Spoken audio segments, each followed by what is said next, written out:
Assalamualaikum warahmatullahi wabarakatuh. Perkenalkan, nama saya Sabrina Rahmawati Azahra dari Prodi Teknik Robotika Politeknik Negeri Batam. Jadi di sini saya akan menjelaskan sebuah makalah tentang cloud robotik ya, yang mana ini makalahnya berisi tentang arsitektur, tantangan, dan aplikasi. Baik, jadi di sini abstraknya ya. Nih, memperluas kemampuan sharing computation dan information jaringan robot dengan mengusulkan arsitektur cloud robot UAV. Nah, yang mana cloud robot UAV ini memanfaatkan kombinasi cloud ad hoc virtual yang dibangun dengan komunikasi machine to machine ya, M2M. Seperti yang sudah saya jelaskan pada video sebelumnya mengenai tentang arsitektur, tantangan, dan aplikasi. Baik, di sini ada pendahuluan. Nah, teknologi informasi komunikasi dan elektronika saat ini berkembang pesat. Nah, hingga berdampak pada perkembangan kolaborasi teknologi robotika dan informatika yang berkaitan erat dengan dunia informasi dan instrumentasi. Tuh, ya. Oke. Nah. Salah satu jenis dari UAV ini adalah quadcopter ya, atau yang disebut apa ya, ini baling-baling, robot baling-baling seperti itu. Nih. Oh, ini nih ada. Nih, merupakan multicopter yang memiliki 4 robot. Nah, memiliki baling-baling ya, berarti quadcopter yang diciptakan oleh pengembang robot terbang di seluruh dunia ini memiliki misi masing-masing. Seperti yang disebutkan, misi-misi tersebut diperintah oleh pengembang. Nah, maka mereka melalui kumpulan baris perintah logika yang ditanamkan dalam program seperti itu. Dikembangkan dengan setiap tahunnya. Oke. Robot jaringan seperti ini mirip dengan standalone. Tuh. Ya, ini yang tadi ya. Sama. Ini bagian tantangan pada jaringan robot.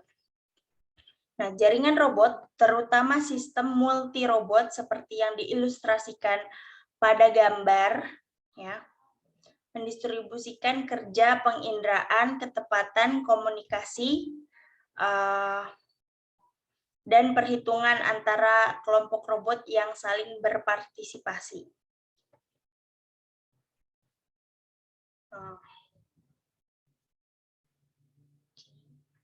Lanjut, nah ini. Kendala research. Meskipun robot dapat berbagi dalam pekerjaan komputasi dengan unit atau perangkat lainnya, nah, jaringan robot ini dibatasi oleh resource-nya masing-masing. Nah, seperti ini, termasuk komputer on board, ya, atau unit komputer yang permanen, tuh, memori dan ruang penyimpanan. Nah, secara fisik perangkat komputasi on board ini dibatasi oleh ukuran, bentuk, power supply, gerakan, dan lingkungan kerja. Setelah itu robot dirancang, dibuat, dan disebarkan. Itu secara teknis menentang kita untuk mengubah atau mengupgrade konfigurasi research mereka. Nah, di sini juga ada hambatan informasi, ya. Kalau yang tadi kendala research, yang kedua ini hambatan informasi. Nah, beberapa informasi sebuah robot memiliki akses yang terbatas oleh processing power-nya, ruang penyimpanan, dan jumlah jenis sensor yang dibawa oleh robot tersebut. Kurang lebih sama seperti tadi ya. Nah, tapi ini informasi gitu. Nah, ini kendala komunikasinya. Kayak yang saya sebutkan tadi, komunikasi M to M ya, mesin ke mesin gitu. Nah, meliputi routing yang proaktif yang melibatkan pertukaran periodik pesan agar rute ke setiap kemungkinan pada jaringan dipertahankan. Nah, ini berikut ini adalah gambar ya, sistem arsitektur untuk cloud robot UAV. Robot-robot UAV saling terhubung melalui komunikasi M2M dan juga saling terhubung dengan infrastruktur cloud. Ya. So, okay.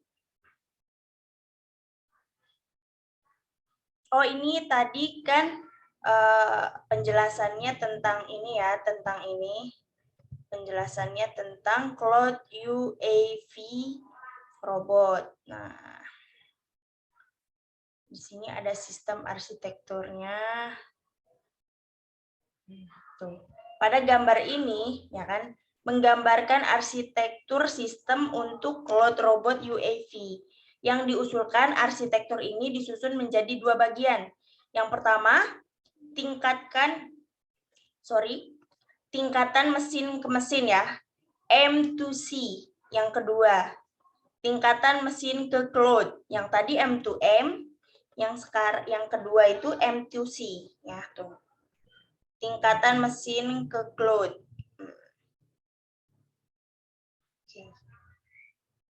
Nah, manfaat untuk membentuk kolaboratif unit komputasi adalah berkali-kali lipat. Yang pertama, kemampuan komputasi dari robot UAV individu dapat disimpulkan bersama-sama untuk membentuk virtual ad hoc infrastruktur cloud. Dan yang kedua, dalam kolaborasi unit komputasi tersebut dapat ditukar dengan kolaboratornya menjadi aplikasi robot yang saling terhubung.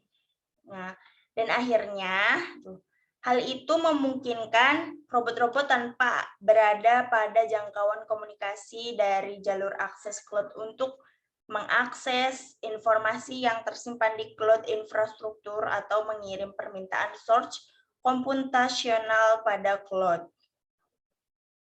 Oke, lanjut. Nah, jadi di sini ada sejarah-sejarahnya ya.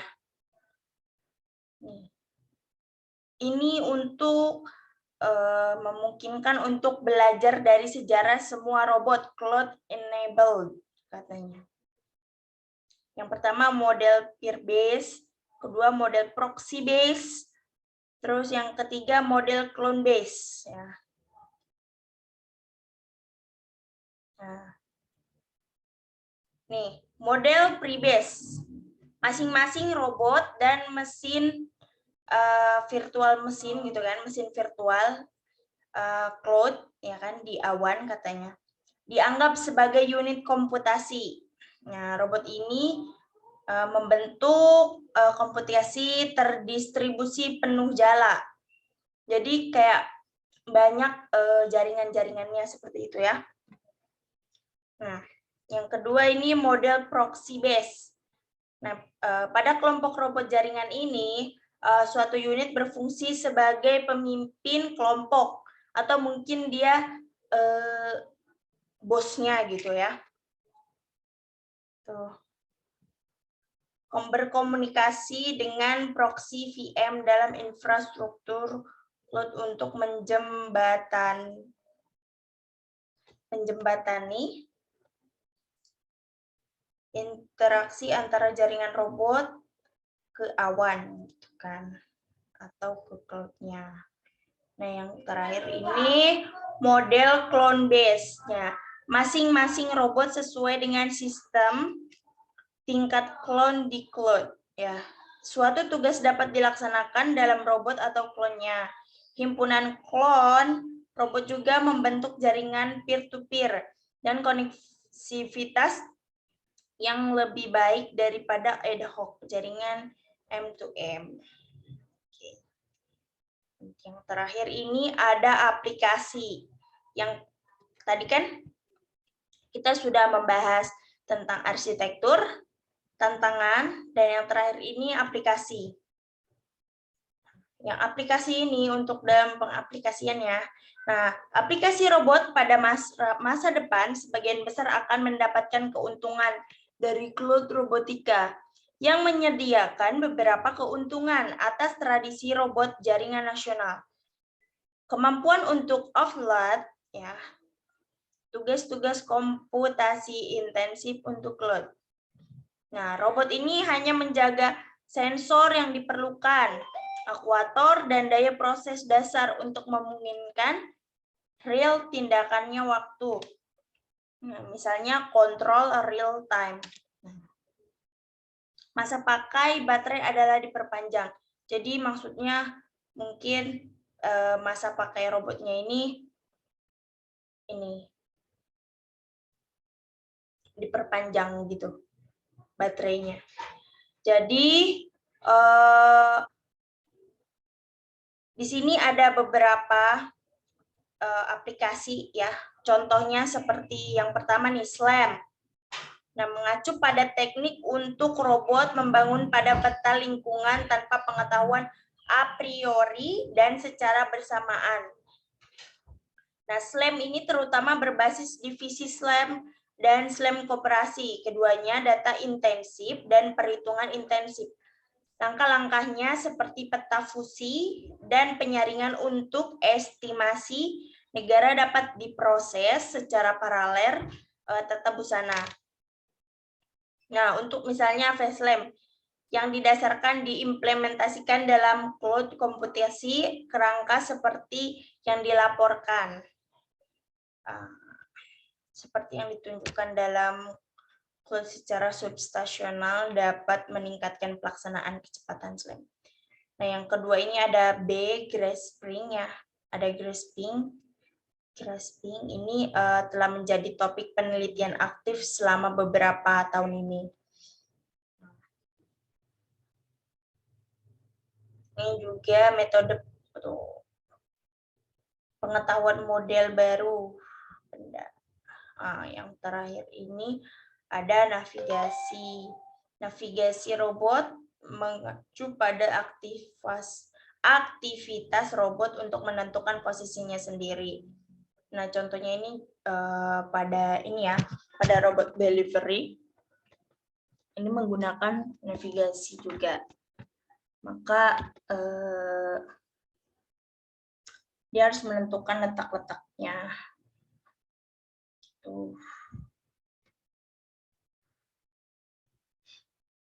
Oke. Mungkin ini kesimpulannya.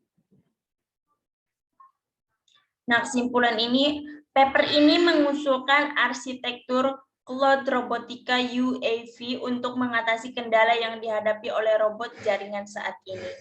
Cloud robotik UAV memungkinkan untuk berbagi resource komputasi, informasi, dan data satu sama lain.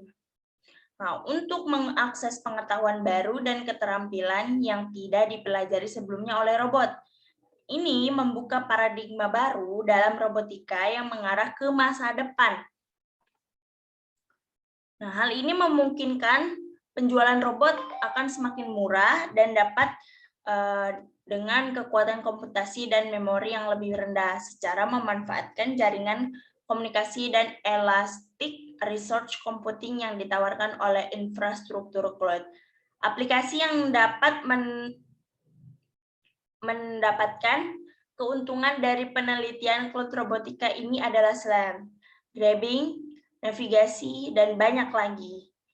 Nah, seperti pemantauan cuaca, intrusion, detection, pengawasan, dan lain-lain. Oke, mungkin itu aja dari saya. Kurang lebihnya mohon dimaafkan karena masih sama-sama belajar. Terima kasih. Wassalamualaikum warahmatullahi wabarakatuh.